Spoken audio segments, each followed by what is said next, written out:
50 anos depois. Primeira parte. Na Via Nomentana. Uma semana depois do que vimos de narrar, vamos encontrar Cláudia Sabina, à noite, no terraço de sua casa, em Roma, palestrando com Atéria na mais franca intimidade. Então, Atéria, dizia Surdina, depois de longa exposição da cúmplice, meu esposo, assim, parece querer facilitar a realização de meus projetos. Nunca o supus capaz de apaixonar-se por alguém, fora do ambiente de suas armas. Entretanto, senhora, em cada gesto seu, em cada palavra, inferem-se perfeitamente os sentimentos que lhe vão na alma. Está bem, exclamou a antiga plebeia, como se o assunto enfadasse. Meu marido não é o homem que me interessa. Tuas notícias de hoje significam que o acaso também coopera a meu favor. Além de tudo, lembrou Atéria, acentuando o caráter secreto daquelas revelações, Lucínia e Túlia combinaram solicitar uma bênção na reunião cristã, a fim de que Ovídio Lucius volte imediatamente de Tibur, a reintegrar-se na harmonia doméstica. Cláudia deixou escapar um riso nervoso, mas interrogou com avidez. Sim? E como soubeste? Há uma semana elas trocaram confidências, e ontem, à noite, assentaram um plano, embora a patroa se encontre bastante abatida, acreditando que venham a realizá-lo nestes 4 dias. Convém estares vigilante para acompanhá-las, sem que o percebam, de modo a prosseguires ciente dos acontecimentos. E, esboçando um gesto de malícia, sentenciou: essas senhoras desconhecerão, porventura, os editos imperiais que visam a eliminação do cristianismo? Que descaso das leis! Enfim, contribuiremos também, de algum modo, para que as autoridades fixem esse novo foco doutrinário. Depois dos teus informes, falarei com Quinto Bíbulo a respeito. Atéria e Cláudia palestraram ainda algum tempo, examinando os detalhes de suas intenções criminosas e assentando os projetos nefandos e adequados ao caso. Pela manhã do dia imediato, uma liteira modesta saía do palácio do prefeito, conduzindo alguém que se ausentava de casa com a máxima discrição. Era Cláudia Sabina, que, em trajes muito simples, mandava seguir para Suburra. Após exaustivo trajeto, mandou que os escravos de confiança esperassem em local convencionado e internou-se, sozinha, por vielas ermas e pobres. Atingindo um quarteirão de casas humildes e pequeninas, parou subitamente, como se desejasse certificar-se do local, fixou a pequena distância uma casa esverdeada, de feição característica, que a diferenciava de todas. A esposa de Lólio Úrbico esboçou um sorriso de satisfação, e, estugando o passo, bateu a porta com visível interesse. Daí a momentos, uma mulher velhíssima e de má catadura, cabelos desgrenhados e largos vincos a lhe enrugarem o rosto, veio atendê-la com expressão de curiosidade nos olhos empapuçados e pequeninos. Observando a visitante, que ostentava uma toga simples, mas rica, além da rede dourada prender-lhe a cabeleira graciosa e abundante, a velha sorriu satisfeita, farejando a boa situação financeira da cliente que lhe buscava os serviços. É aqui, perguntou Cláudia com mal disfarçada modéstia, que reside Plotina, antiga pitonisa de Cumas. Sim, senhora, sou eu mesma, para vos servir. Entrai. Minha choupana honra-se com a vossa visita. A esposa do prefeito sentiu-se bem com a recepção bajuladora e fingida. Necessitando de sua cooperação, disse a visitante, penetrando o interior com desembaraço, vim procurá-la, em vista da recomendação de uma das minhas amigas de Tibur. Muito grata, minha senhora, espero corresponder à vossa confiança. Disseram-me que não precisaria expor o objeto de minha consulta. Será, de fato, assim? Perfeitamente, esclareceu Plotina com a sua voz enigmática. Meus poderes ocultos dispensam qualquer explicação da vossa parte. Sentando-se num velho divã, Sabina reparou que a feiticeira buscará uma trípode e colocará junto da mesma numerosos amuletos, nos quais se esbatia a mortiça claridade de pequena tocha, acesa para atender às necessidades do momento. Em seguida, depois de atitude contemplativa e descansada, Plotina deixou pender a cabeça entre as mãos, ostentando uma palidez cadavérica, como se a sua vidência misteriosa estivesse a devassar as mais sinistras miragens nos planos invisíveis. Cláudia Sabina seguia-lhe os mínimos movimentos com singular interesse, entre o temor e a surpresa do desconhecido, mas, dentro em pouco, a fisionomia da intermediária entre o mundo e as forças do plano invisível normalizava-se, atenuando-se-lhe as contrações nervosas do rosto e extinguindo-se as expressões de profundo cansaço, que lhe escapavam dos lábios entumecidos. De semblante sereno e curioso, como se a alma houvera regressado de misteriosas paragens com as mais vastas revelações, tomou as mãos aristocráticas de Cláudia, exclamando em tom discreto: disseram-me as vozes que amais a um homem, preso a outra mulher pelos laços mais santos desta vida. Por que não evitar a tempo uma tempestade de amarguras que recairá, mais tarde, sobre o vosso próprio destino? Viestes até aqui em busca de um conselho que vos oriente as pretensões, mas seria melhor abandonardes todos os projetos que tendes em mente. Cláudia Sabina ouvia-a, assustada, mas obtemperou com veemência. Plotina, conheço a elevação da tua ciência e venho recorrer aos teus conhecimentos com uma confiança absoluta. Se a tua visão pode devassar o passado, procura fixar no presente a única preocupação da minha vida. Ajuda-me. Recompensarei regiamente os teus serviços. A consulente abriu a bolsa referta, deixando cair grande porção de moedas na trípode, como se despejasse ali uma catadupa de sestércios, enquanto a velha bruxa regalava os olhos, na cupidez e na ambição dos seus baixos sentimentos. Senhora, disse ela, desejosa de alcançar os proventos de tão grandes recursos financeiros, já vos dei o primeiro conselho, que é o da sabedoria que me assiste. Mas também sou humana e quero corresponder à vossa generosidade. Conheço os projetos que vos animam e procurarei auxiliar-vos, a fim de que possais levá-los a bom termo. Cumpre-me, porém, esclarecer que a vossa rival está assistida por uma figura angélica, embora eu não possa saber se essa criatura vive na terra ou no céu. No meu poder oculto, vi a mulher que odiais nimbada pela aura intensa de um anjo, junto dela. E, como se estivesse travando um duelo de consciência, frente à invejável situação financeira da consulente, acrescentou: precisamos de muito cuidado, senhora. Essa criatura celeste pode defender a vossa rival de todos os sofrimentos estranhos ao seu destino. Mas, como pode ser isso?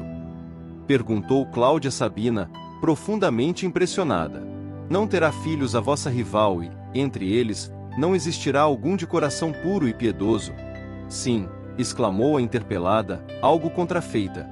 Embora não saiba se alguma de suas filhas se encontra em tais condições. Entretanto, não venho aqui para cuidar desse assunto e sim do meu próprio interesse passional. Por que me falas, pois, dessa defesa angélica incompreensível para mim? Senhora, hei de ajudar-vos com todas as minhas forças, pois tenho necessidade de dinheiro para atender a necessidades numerosas e prementes, mas devo afiançar-vos que correremos o risco de perder nosso esforço, porque um anjo de Deus pode aparar os golpes do mal, visto não existir o sofrimento qual entendemos, para os seus corações purificados. Enquanto a inquietação e a dor podem arrastar as almas vulgares ao torvelinho das paixões e padecimentos do mundo, o Espírito que se redimiu realizou em si a edificação da fé, que o liga a Deus Todo-Poderoso. Para esses corações imaculados, Senhora, a terra não pode engendrar o tormento ou o desespero. Cláudia escutava-lhe as ponderações, eminentemente impressionada, mas observou com seu espírito expedito: Plotina, eu prefiro não acreditar nessa defesa, aceitando a cooperação dos teus poderes ocultos, plenamente confiada no êxito de minhas pretensões. Não me faças andar contigo em digressões filosóficas, pois quero viver a minha própria realidade. Dize-me, que sugeres a favor da minha felicidade? Frente à vossa decisão, temos de recorrer aos fatos mais concretos. Acreditas que deva cogitar da eliminação da mulher que odeio? Na vossa situação e em vosso caso, não devereis pensar no aniquilamento do seu corpo, mas na flagelação da alma, considerando que a única morte que se deve aplicar a um inimigo é a que se impõe a uma criatura fora do sepulcro e em plena vida. Tens razão, murmurou Sabina interessada. Teus argumentos são mais inteligentes e mais práticos. Quais os teus conselhos a meu favor? Plotina fez longa pausa, como se fora formular nova consulta íntima, ante a luz da tocha pequenina e bruxuleante, acrescentando em seguida: Senhora, já tivestes o poder de transportar provisoriamente para Tiburo o homem amado. Devo informar-vos de que o imperador Hélio Adriano, antes de retirar-se para os seus palácios em construção, na cidade aludida, onde deverá aguardar o fim da existência, há de fazer uma última viagem pelas províncias, obedecendo à sua conhecida vocação. Sereis compelida a acompanhar-lhe o séquito, entrevendo-se aí a oportunidade de seguir, Igualmente, o homem da vossa dileção. Sim? Perguntou Cláudia, visivelmente satisfeita. E que me aconselhas? Plotina inclinou-se, então, colando os lábios rente aos seus ouvidos, sugerindo-lhe um plano terrível e criminoso, que a consulente acolheu com um sorriso significativo. Palestraram ainda largo tempo, como se as suas mentes se casassem com absoluta sintonia de princípios, dentro das mesmas intenções e fins, notando-se que, ao despedir-se, Cláudia averbou as necessidades da sua nova cúmplice, prometendo-lhe providências confortadoras, depois de lhe entregar todo o dinheiro que trazia. Daí a algumas horas, a mesma liteira modesta regressava ao palácio de Lólio Úrbico, pela porta dos fundos. 2 dias depois, vamos encontrar, em casa de Ovídio Lucius, Alba Lucínia e sua amiga fiel, em conversação discreta no apartamento mais recôndito da casa.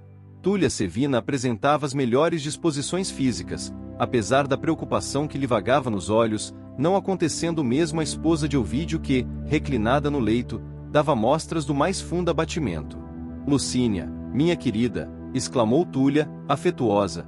Já estou avisada de que a reunião se efetuará esta noite.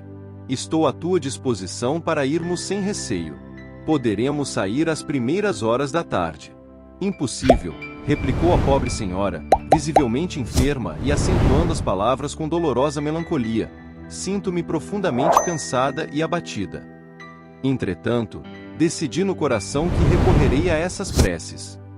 Necessito de algo sobrenatural que me devolva a paz do espírito. É impossível prosseguir nesta angústia moral que me inutiliza todas as forças. Lágrimas amargas lhe cortaram a palavra entristecida. Irei de qualquer modo, disse Túlia, abraçando-a. Tenho fé em que o novo Deus nos valerá na situação de penosa incerteza em que te encontras. Observando-lhe a dedicação meiga e constante, Alba Lucínia advertiu. Querida, não me conformaria em saber que foste só. Pedirei a Célia que te acompanhe. Túlia esboçou um sorriso de satisfação, enquanto a amiga ordenou a uma jovem escrava fosse chamar a filha. Daí a instante, surgia a donzela com seu perfil gracioso. Célia, disse-lhe a genitora, sensibilizada e melancólica, poderás ir hoje à noite, em companhia de Túlia, a uma reunião cristã, a fim de fazeres uma prece pela tranquilidade de tua mãe. A moça teve um gesto de surpresa, mas amplo sorriso de satisfação lhe aflorou aos lábios. Que não faria por ti, mãezinha? E beijou-a. Alba Lucínia sentiu o conforto imenso daquela ternura, acrescentando: filhinha, sinto-me cansada, doente e deliberei recorrer a Jesus de Nazaré, com as tuas orações. Sabes, porém, da necessidade de não nos externarmos com pessoa alguma a esse respeito, compreendes? A jovem fez um gesto expressivo, como quem se recordava das próprias mágoas, exclamando: sim, minha mãe. Fica tranquila. Irei com Túlia, seja onde for, de modo a fazer as preces necessárias. Rogarei a Jesus que te faça ditosa e espero que a sua infinita bondade derramará em teu coração o bálsamo suave do seu amor, que nos enche de vida e de alegria. Então, verás como energias novas hão de felicitar o teu íntimo. Túlia Sevina ouvia, muito interessada, aqueles conceitos, admirando os conhecimentos da jovem, o que Lucínia logo esclareceu, abraçando a filha ternamente. Célia conheceu intimamente, na Judéia, os assuntos atinentes ao cristianismo. Minha filhinha, apesar de muito nova, tem sofrido bastante. Célia, no entanto, percebendo que a palavra materna entraria em pormenores do seu doloroso romance de amor, exclamou com ternura: ora, mãezinha, que poderia eu sofrer se tenho sempre o teu afeto comigo? E cortando o assunto relativo ao seu caso pessoal, obtemperou: a que horas deveremos sair? À tarde, informou Túlia, porquanto a caminhada não será pequena. A reunião é além da porta nomentana. Estarei preparada a tempo. As 3 combinaram, então, todas as providências que lhes pareceram indispensáveis, e ao cair da noite, envoltas em togas muito simples, Túlia e Célia tomaram uma liteira, que lhes evitou o cansaço em grande parte do caminho, através dos pontos mais frequentados da cidade. Descendo junto à porta vicinal e dispensando os carregadores, empreenderam a caminhada corajosamente. A noite desdobrava o seu leque de sombras ao longo da planície. Fazia frio, mas as 2 amigas agasalharam-se nas capas de lã que levavam, ocultando a cabeça na peça grossa e escura. Era noite fechada quando atingiram as ruínas da antiga muralha, que fortificara a região em outros tempos, mas avançavam sem desânimo, através das estradas extensas. Franqueada a porta nomentana, viram-se à frente das colinas próximas, ao longo das quais se alinhavam cemitérios desertos e tristes, onde o luar se derramava em tons pálidos. À medida que se aproximavam do local das pregações, observavam um número cada vez maior de viandantes, que se aventuravam pelas mesmas trilhas com idênticos fins. Eram vultos embuçados em longas túnicas escuras, que passavam de flanco, a passo apressado ou vagaroso, uns silenciosos, outros mantendo diálogos quase imperceptíveis. Muitos empunhavam lanternas pequeninas, auxiliando a visão dos companheiros, onde a claridade fraca do astro noturno não conseguia espancar as sombras espessas. As duas patrícias, vestidas com simplicidade extrema e envergando os pesados mantos, não podiam ser identificadas na sua posição social, pelos companheiros que se dirigiam ao mesmo destino, os quais as consideravam cristãs como eles próprios, agermanados na fé e no mesmo idealismo. Defrontando os muros lodosos que circundavam grandes monumentos em ruínas, Túlia certificou-se do local que dava acesso ao recinto, fazendo um sinal da cruz característico a dois cristãos que, nos pórticos, recebiam a senha de todos os prosélitos, senha que se constituía desse mesmo sinal traçado com a mão aberta, de modo especialíssimo, mas de imitação muito fácil. Ambas passaram, então, ao interior da necrópole, sem pormenores dignos de menção. No interior, toda uma multidão se acomodava em bancos improvisados, salientando-se que, de um modo geral, todos traziam os capuzes levantados, ocultando o rosto, alguns receando o frio intenso da noite, outros temendo os lobos da traição, que ali poderiam comparecer com a máscara de ovelhas. A claridade lunar que banhava o recinto era auxiliada pela luz de tocheiros e lanternas, mormente em torno de um monte de ruínas fúnebres, de onde deveria falar o apóstolo daquele grupo de seguidores do Cristo. Aqui e ali, alguém balbuciava uma prece, baixinho, como se estivesse falando ao Cordeiro do Céu, no altar do coração. Mas, do centro da massa, elevavam-se hinos cheios de sublimada exaltação religiosa.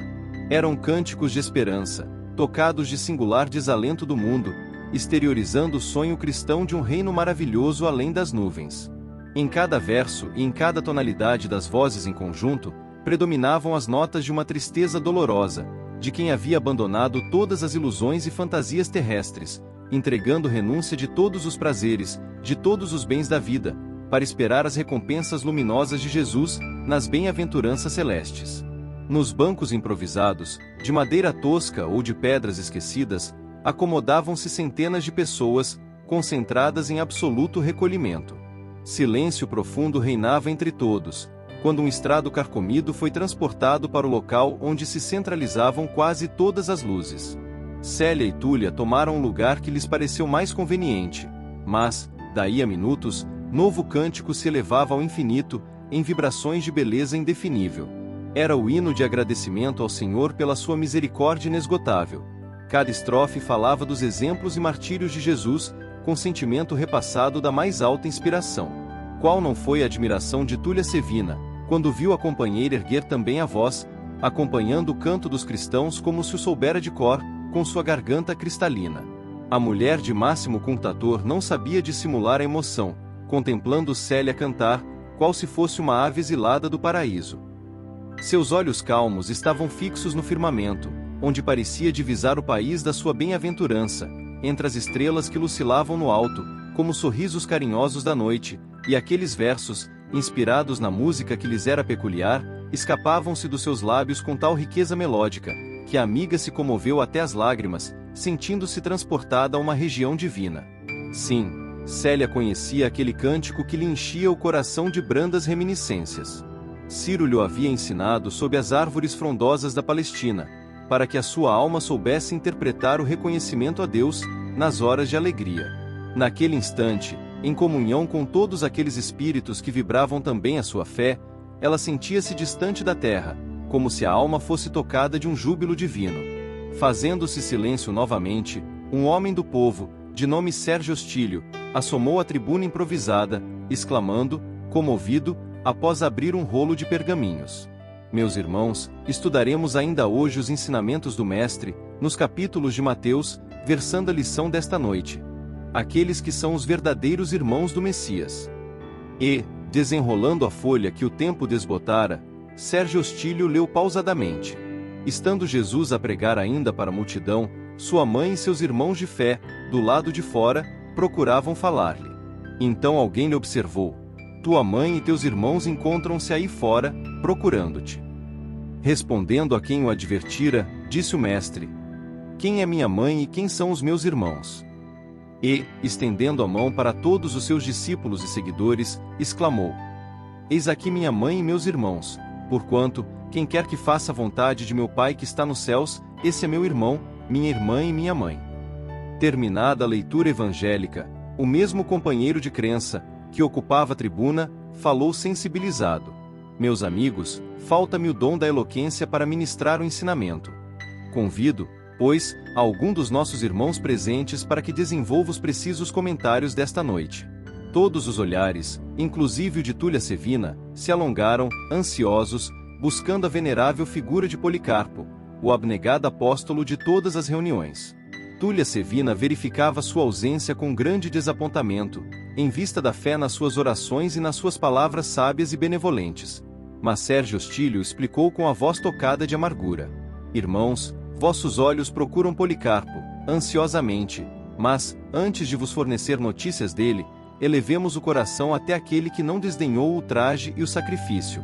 O apóstolo da nossa fé, apesar da sua velhice santificada, por ordem do subprefeito Quinto Bíbulo, foi recolhido na manhã de ontem aos cárceres do Esquilino.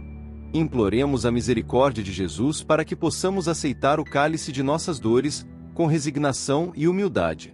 Muitas mulheres começaram a chorar a ausência daquele grande varão, a quem amavam como pai, e depois de alguns minutos, em que ninguém se abalançou a substituir-lhe um ensinamento sábio e amoroso, um homem da plebe caminhou até a tribuna e descobriu-se, fazendo o sinal da cruz, tomado de fervorosa religiosidade.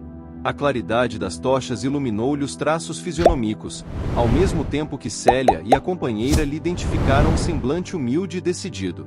Aquele homem era Nestório, o liberto de Ovídio, que, embora auxiliando o censor Fábio Cornélio no próprio gabinete da prefeitura dos pretorianos, não se envergonhava de dar o público testemunho da sua fé.